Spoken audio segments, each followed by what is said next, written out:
On a cold March morning in 1964, 9-year-old Marise Chiverella left home carrying canned goods for a school celebration and vanished forever.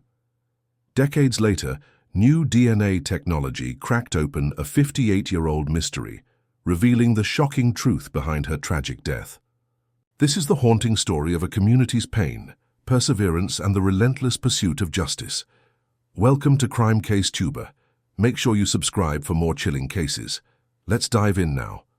The morning air was sharp and biting on March 18, 1964.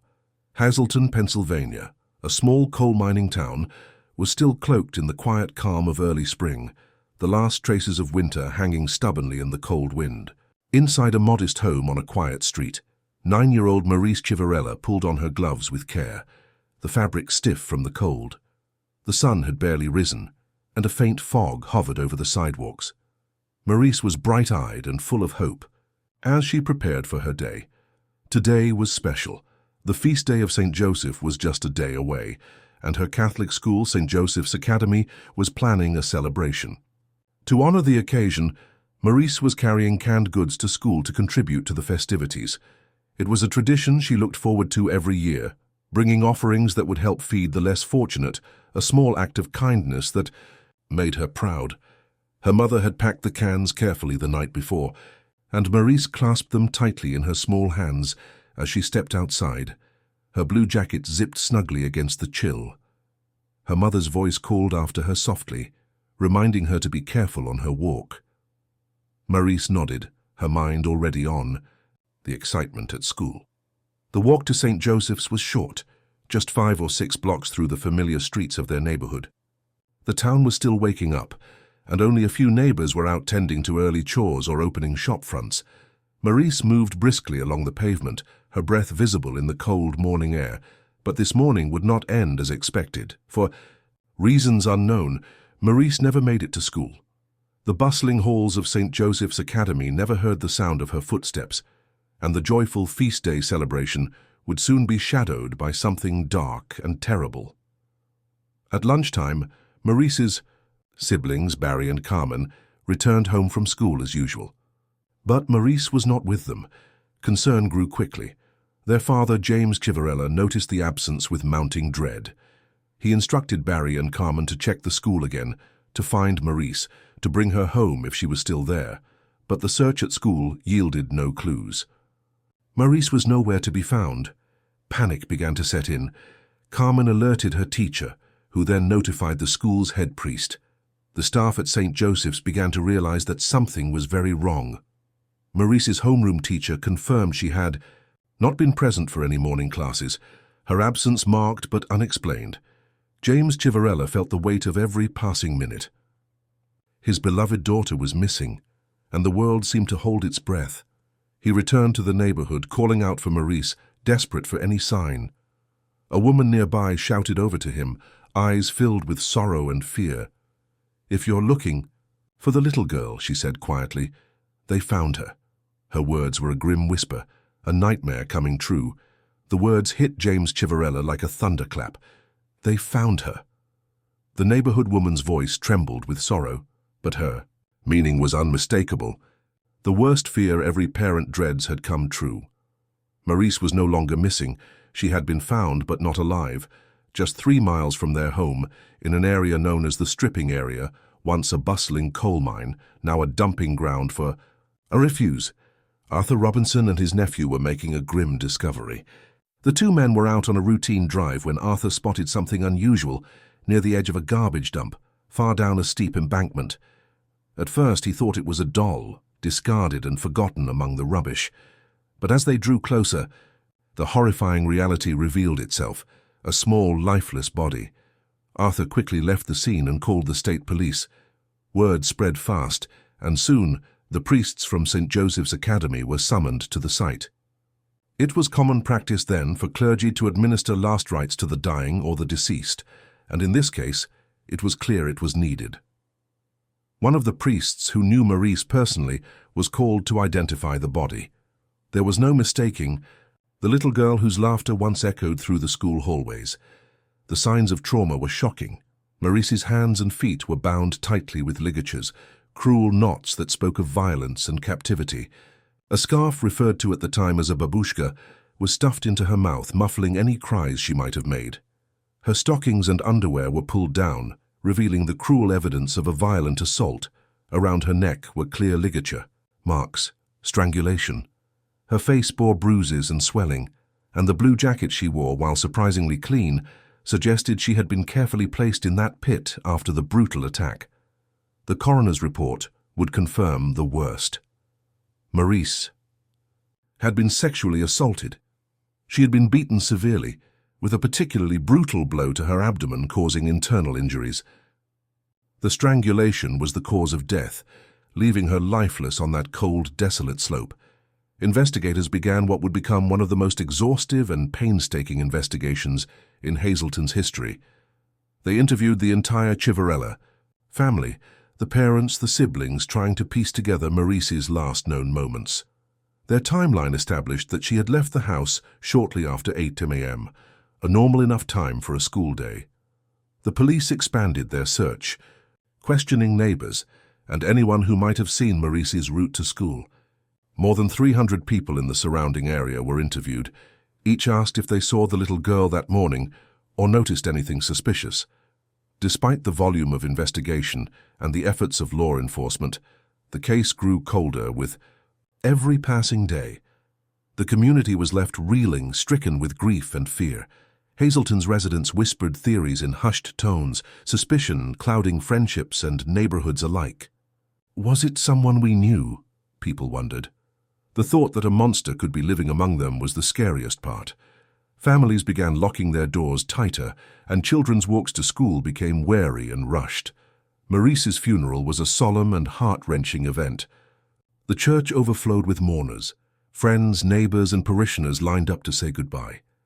One local newspaper captured the pain in a haunting headline, "Farewell kiss from mother as coffin closed." The image of Marise's mother leaning in to give her daughter one last tender kiss as her coffin was sealed etched itself deeply into the collective memory of the town. "Parents aren't supposed to outlive their children," one Hazelton resident later said, tears in their eyes.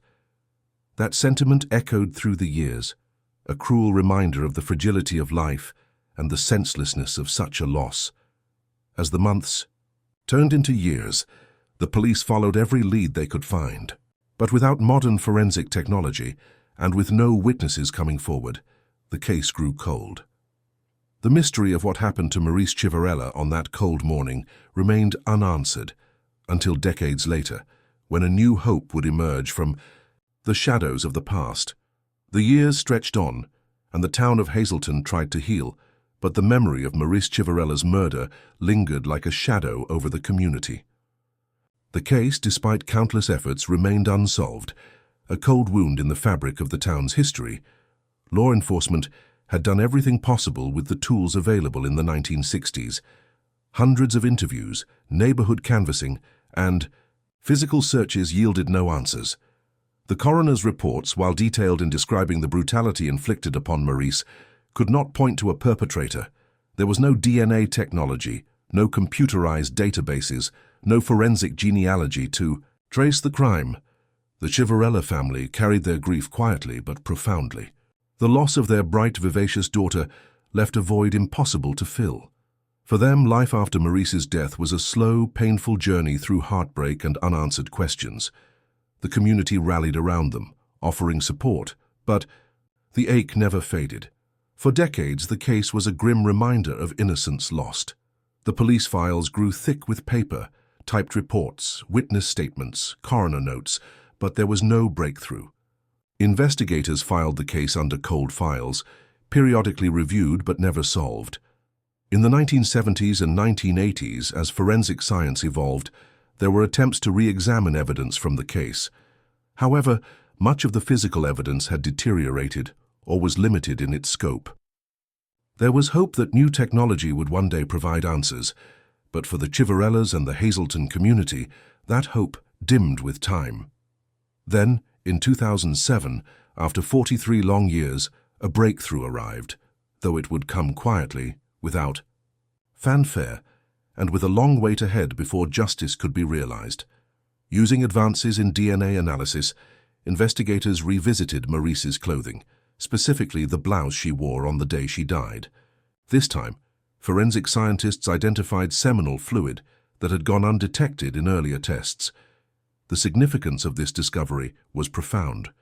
For the first time, they had a biological sample tied to the perpetrator. This DNA sample was uploaded into CODIS, the national database used by law enforcement to match DNA profiles to known offenders. But there was no match. The suspect was not in the system, either deceased or never convicted of a crime where DNA was collected. The case files, already voluminous, grew to over 6,000 pages as investigators documented every new detail and angle. But even with this new evidence, the trail remained cold. Then a new generation of investigators took an interest in the case. They looked to the future, exploring emerging technologies that could shed light on the old crime. Forensic genealogy, a method that combines DNA analysis with family tree research, had begun to revolutionize cold cases around the country. It offered a chance to trace suspects through relatives' DNA submitted to public databases, relatives who might unknowingly provide a genetic clue. In 2017, a new lead investigator was assigned to the case. His first task was to review the mountain of paperwork, interviews, and evidence with fresh eyes. He embraced the promise of forensic genealogy, collaborating with experts and tapping into new DNA technology that had only recently become available. By 2018, the process was underway. The DNA sample was sent to a private lab that could analyze genetic markers to estimate the suspect's ethnicity and family origins. The results pointed toward Italian-American lineage, a lead that aligned with the demographics of many families. In Hazleton, the department partnered with Eric Schubert, a college student skilled in genealogical research. Schubert worked meticulously, using publicly available DNA data to build family trees and narrow down possible suspects. The process was painstaking. Hundreds of DNA samples, genealogical records, and historical data were analyzed and cross-referenced. The cold case that had haunted the town for over half a century began to take shape again piece by piece. In late 2019, a breakthrough emerged. Two brothers from a large Italian-American family were identified as potential matches. One brother had died years earlier, while the other had died in 1980. Both were scrutinized carefully. It was discovered that one brother, James Paul Forte, had an extensive criminal record, including a 1974 sexual assault conviction years after Marise's murder. This connection raised serious suspicion. The methods of his later crime bore disturbing similarities to the 1964 case. Investigators became nearly certain, 99% confident, that James Paul Forte was the perpetrator. But there was one final hurdle. Forte had died decades before the breakthrough. Without a living suspect, investigators needed definitive proof. They obtained a court order to exhume Forte's body, aiming to collect a DNA sample to conclusively match against the evidence from Marise's clothing. The community held its breath. Finally, in February 2022, the DNA results confirmed what many had feared and hoped, that James Paul Forte was indeed responsible for the brutal murder of 9-year-old Marise Chiverella. For the Chiverella family, justice had come too late to bring the perpetrator to trial, but the long wait for truth was finally over. The case of Marise Chiverella stands as a powerful example of persistence, science, and the refusal to let a child's memory fade into silence. Local leaders organized memorials and awareness campaigns focused on child safety and violence prevention. Schools in Hazleton held vigils and educational programs, ensuring that Marise's story would inspire vigilance and compassion in future generations. Marise's case also sparked renewed interest in other cold cases across Pennsylvania and beyond. Police departments took note of the powerful combination of forensic genealogy and community collaboration, eager to bring closure to families still waiting for answers. As investigators closed the file on Marise's murder, they did so with a profound respect for the young girl whose life had been cut tragically short. Her story, once a whispered fear in the back alleys of Hazleton, had become a beacon of hope. Through the dark years of silence and despair, the determination of many, detectives, scientists, genealogists, and family, had pierced the veil of time. And while no trial could rewrite the past, the truth gave Marise a voice that could never be silenced again. Her story was no longer just a cold case. It was a testament to the resilience of those who refused to let injustice go unanswered. In the months following the confirmation of James Paul Forte as the perpetrator of the horrific crime against Marise Chiverella, Hazleton found itself at a crossroads. The town that had been gripped by fear and sorrow for nearly 60 years now began a slow and painful journey toward healing. The years of silence and unanswered questions had weighed heavily on the community's spirit, but the breakthrough brought new hope. At the heart of this healing process were Marise's family and close friends. They had carried the burden of loss in quiet resilience, their grief compounded by decades of uncertainty. Now, with the truth finally revealed, many of them felt a bittersweet relief. Marise's mother, who had given her daughter a final kiss on the coffin all those years, Gargo expressed her emotions in a heartfelt letter to the community. "For years I held on to the hope that one day we would find the person who did this to my little girl," she wrote. "Though justice will never come in the way I imagined, I am grateful for the truth. It has given me peace I never thought possible." Local clergy also played a vital role in the community's healing. At St. Joseph's Academy, where Marise had been a student, memorial services were held regularly. The church's walls echoed with prayers and songs dedicated to her memory, reminding the town of the innocence lost and the importance of protecting all children.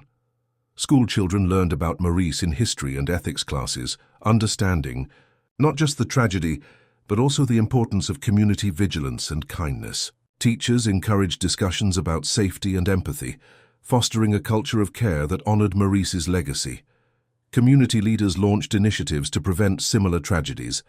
Programs focused on educating parents and children about personal safety, recognizing signs of abuse, and reporting suspicious behavior. Neighborhood watch groups grew stronger, with neighbors coming together to look out for one another in ways they hadn't before. One of the most significant outcomes of the case was the creation of a local non-profit organization dedicated to helping victims of violent crimes and their families. Founded by a group of citizens moved by Marise's story, the organization provided counseling services, legal aid, and educational outreach. Hazleton's mayor spoke publicly about the importance of turning pain into purpose. "Marise's story is a painful chapter in our town's history," he said at a press conference. "But it's also a reminder that even in the darkest moments, a community can come together to support one another, seek justice, and build a safer future." Marise's story motivated lawmakers to advocate for improvements in child protection laws and victim support services. New legislation was introduced to streamline the use of genealogical DNA in criminal investigations, while also addressing privacy concerns. Hazleton's school system revamped its curriculum to include lessons on personal safety, internet awareness, and emotional well-being. Students learned not only about Marise, but also about the importance of looking out for each other in a world that could sometimes be cruel. For Marise's family, justice was never about vengeance, but about truth. The knowledge that James Paul Forte had been identified, even posthumously, offered a bittersweet solace. They organized annual memorial events in her honor, inviting community members to join in remembrance and reflection. Local artist Maria Hernandez, inspired by Marise's story, created a mural in the town square. The colorful painting depicted a young girl reaching toward the sun, surrounded by symbols of hope and protection. The mural became a gathering place for families, school children, and visitors alike. Thank you for joining us on this chilling journey through the heartbreaking case of Marise Chiverella. Though justice came decades later, her story reminds us that truth and perseverance can shine through even the darkest mysteries. If you found this story as compelling as we did, please make sure to subscribe to Crime Case Tuber for more real-life cases that will keep you on the edge of your seat. Don't forget to hit the notification bell so you never miss an episode. Until next time, stay safe and stay curious.